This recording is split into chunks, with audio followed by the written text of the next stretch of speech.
Hey, I'm Steve, and welcome to As Per My Last Prompt. This is a show where I sit down with industry experts, business leaders, and fellow specialists to talk about business, AI, what we're actually doing with automation in our day-to-day work. Not the hype, just the real stuff. Today, I'm joined by Andrew Rooke, Managing Director at Packaged IT Services. They're a Gold Coast-based IT services business that he co-founded with his wife in 2023 and delivers managed IT, cybersecurity, compliance, and virtual IT leadership to businesses that need a strategic technology partner, not just someone to call when things break. What I love about Andrew is that we're both living in the Microsoft ecosystem for the most part. And I'm building things from one angle, and he's managing and securing from the other. So I think it's going to be a good conversation. Andrew, welcome to the show. Thank you very much for having me. It's a pleasure. Andrew is a chartered security architect, which I'll get you to dive into maybe in the backstory part, because that is probably something that not many people know about because there's not many of them. No, there's not many of us, mate. No, I've spent the last pretty much 15 years consulting into government around southeast Queensland. And through that time, I've moved from a variety of technical leadership roles into enterprise security architecture. It's quite a niche, more looking at the holistic company and what security controls you use where and all the rest of that. Quite fascinating for me, not for everyone else. As part of that, I picked up a SABSA security architecture certification, which, gives us the privilege of calling myself a chartered security architect. So it's one of my certs. And about 2.5 years ago, I switched my focus from enterprise to small to medium business. I still provide consulting services into government and enterprise, but I predominantly these days focus on small to medium business. So you've got a fair amount of experience. The team has more than 35 years of experience combined. So this wasn't like a new venture in the sense. The business, when you started it, what was the thing that drove you to take the leap? Look, in government, you've got a really long time to affect positive change. So especially when you're doing strategy, roadmaps, big planning activities, you've got a pretty big mortality rate on the work you're putting forward. And I really get my good feelings, my dopamine out of that big plans coming to a completion and being delivered and the outcomes are all realised. That's a lot more effective in small to medium business where, they understand their pain points. They really want to get them fixed. There's less politics. There's less conflicting interests and priorities.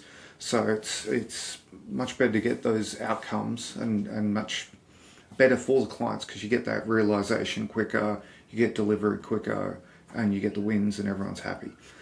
Yeah, so it was the satisfaction that you wanted out of it. That was the driving force. I've put together some massive proposals and roadmaps over the last few years for government, and I really hope they come to fruition, but quite frequently, there's a change of government or there's a change of focus, so it can be a bit hit and miss. I know with the Olympics in southeast Queensland in 2032, I expect to get more traction in that space and more requirement for that delivery and outcome. So we'll see. It seems like the word packaged is doing a lot of work in the brand. Was that the philosophy at the start that you were? Well, with small and medium business, I figure most of them they just want one throat to choke, right? They want one company to come in and take the problem away and work with them to understand their pain, what they're trying to achieve, and then help align their technology and cybersecurity and risk management to that outcome. So that is, we just try and package it up nice and simply and then be there to support them, work collaboratively with them and help them get their outcomes. Certainly reduces the invoice queries to explain all the line items each month. We're still struggling with that. Between custom Microsoft packages and everything else, it can be a bit challenging, but we're really actively trying to simplify that and bring it down. It'll be a key part of our evolutions of reporting as well to help simplify that message. Yeah, that is definitely adding value because that is one of the biggest problems with technology is how complex and how diverse. And it is. And there's a lot of people out there who don't necessarily understand all the nuance and why we do things the way we do. And like myself and the team all have cybersecurity experience and certifications, so we've had that logic drilled into us. But I'm a firm believer of good cyber staff also have a good generalist IT background, because the more you understand about how IT works, the better you can apply your cybersecurity. Yeah, definitely, especially in a business context. That's Oh, yeah. So, speaking of technologies and how diverse they can get, AI in your business, are you Yep. using it at the moment?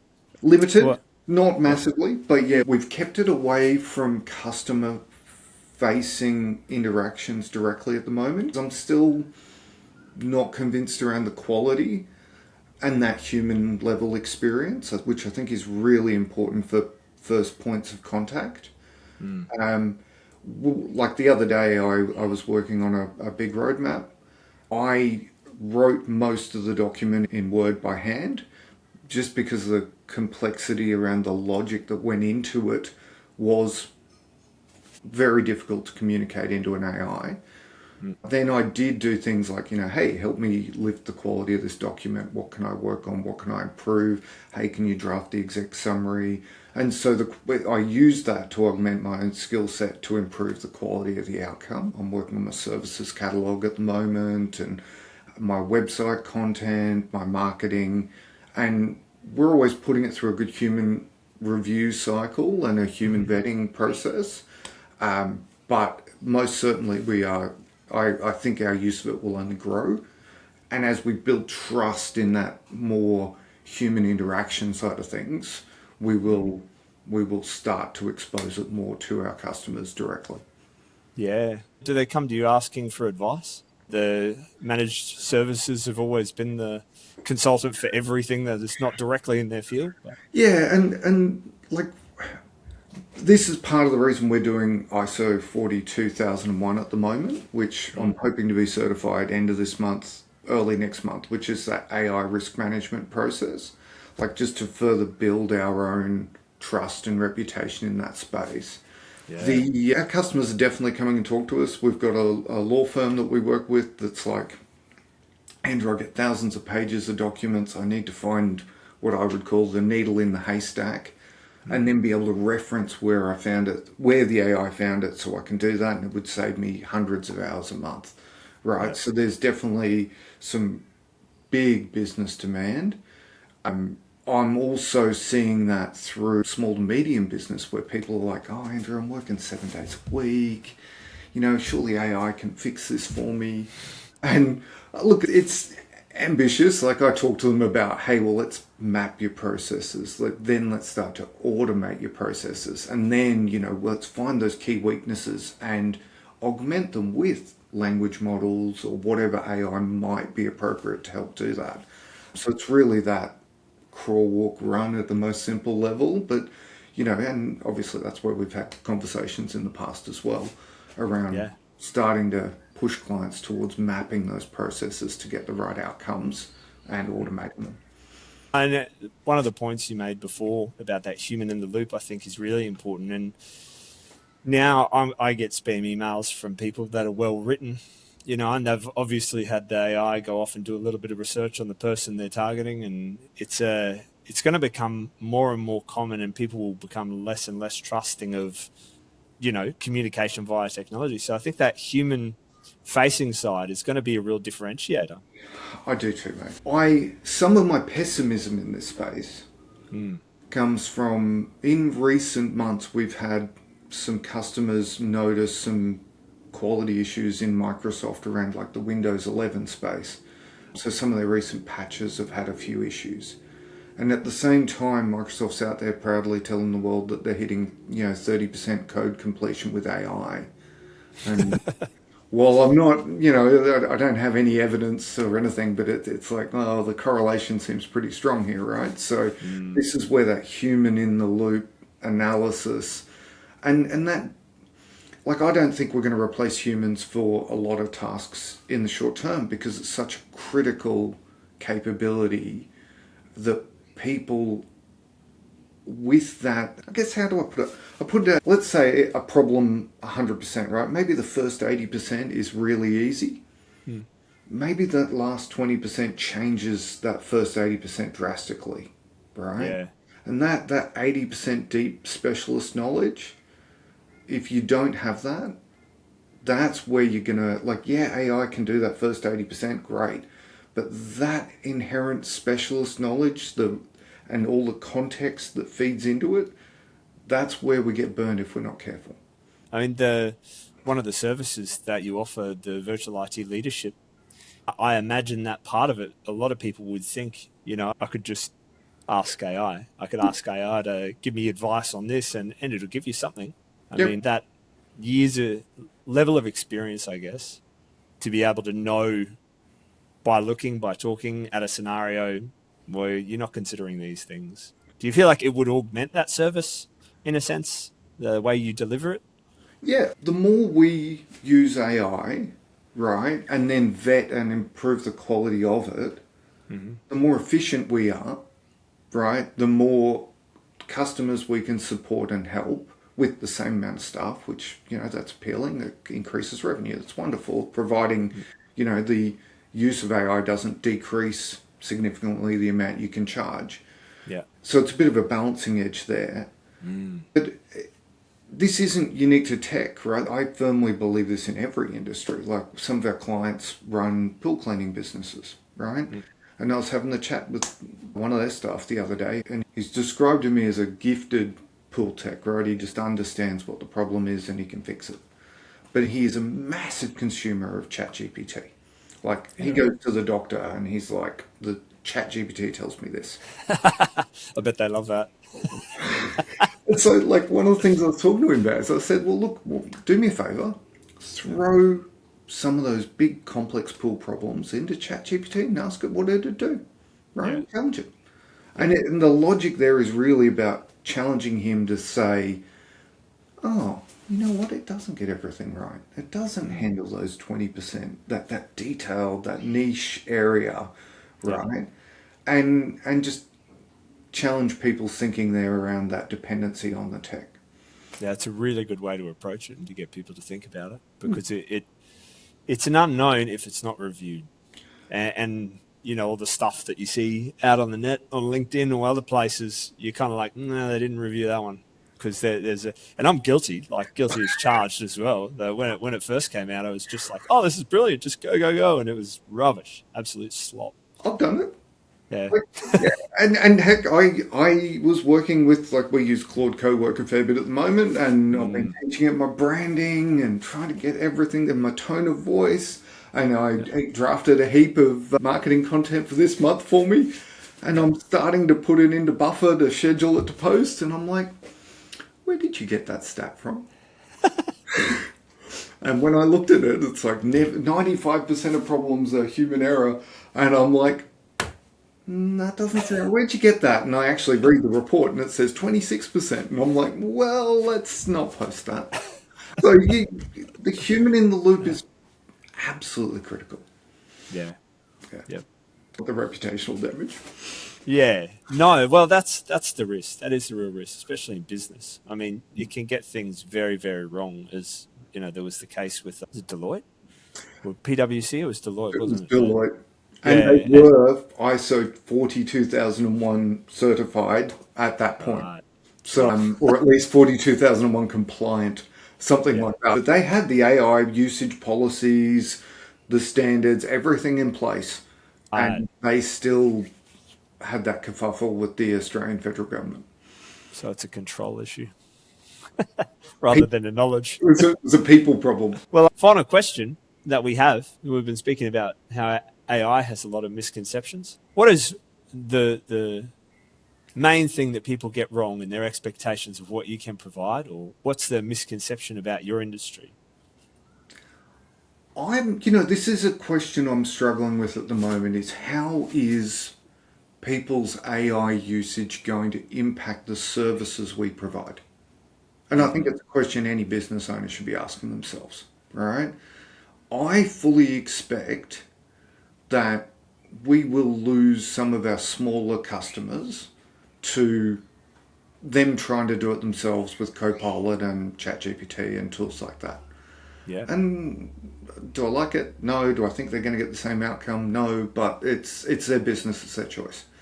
We already specialise in doing more difficult IT. Our main managed service package starts at already a pretty high level of compliance, which is that SMB 1001 Gold. And then after that, we do things like the Essential 8, Maturity Level 1 through 3. And we've got products around that. And we also do ISO 27001 aligned services, where we actually do a heap of the assurance tasks and manage that with them. That's cool. I'm not expecting AI to really provide good services in that space for a while, right? It's probably about 6 months ago I tested Copilot, and I was saying, hey, what licensing level do I need to do Essential 8? And then it gave me an answer that was a bit abstract. And so I went, well, how about macro controls? What do I need to do macro controls in Microsoft Office? And Microsoft, in that research loop, sat there and spun for 30 minutes going through all the conflicting information on the internet and couldn't give me a clear answer, right? Now, AI's evolved a lot in 6 months. So maybe I would get a clear answer if I redid that same test today. But I definitely think some of the easier problems, people will just start asking ChatGPT and Claude or whatever their favorite model is and get okay answers. That detailed 20% that impacts the first 80%, and in more of the detailed, complex, compliance type IT, I don't think it's going to do a good job of that for a while yet. Yeah. And certainly the customer service side is such a big part of managed services, and the expectation that people have of someone that they can call that knows that is going to sort it is kind of depends on how they approach business in general, I guess, is whether there's a lot of people, I know a lot of people who will just, I'll give it a crack.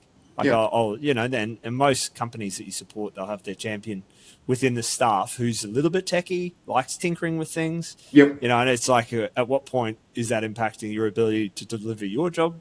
And so AI is making people definitely more capable, because it's a different thing from writing, in a sense that it's easy to tell if it's wrong. If you say, my Outlook is crashing or something like that, you apply a fix, it's no longer crashing. It's like, well, I know that was correct. And the risk on the endpoints is relatively low. But it's more to the point of being, I don't have that time to spend. Like, I have a job to do.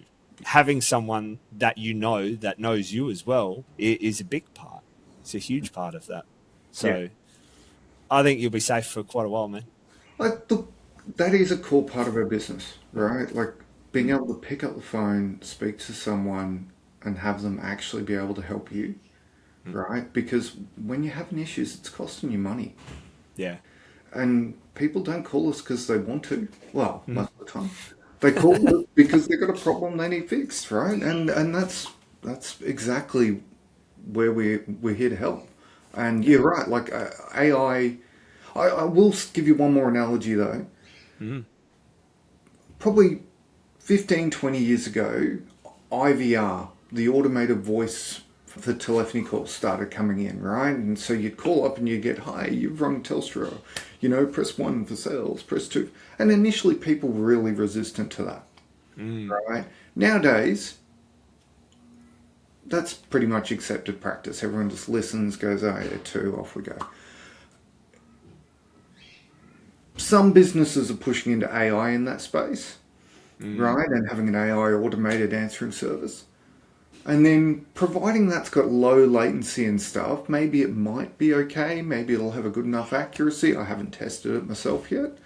But like, there'll generally be a massive resistance to that to start off with, even though you have to keep changing. That resistance will come down over time, right? It's like anything, like people's expectations will change. The industry will change. So, look, I think it's going to be a very interesting next while, and people's expectations and what they accept in AI will change a lot over the next 5-10 years.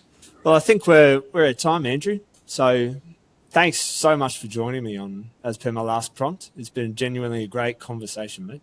Thanks, I think anyone who's trying to figure out how IT actually fits into their growth story is going to get a lot from this. So if you want to connect with Andrew, we'll learn more about what packaged IT services are doing. I'll drop the links in the description below. You can go check them out. And if you found this episode useful, hit subscribe. We've got more coming out every now and then. As business leaders, industry specialists, talking about real challenges and how they're navigating the IR landscape. Thanks for watching. See you in the next one.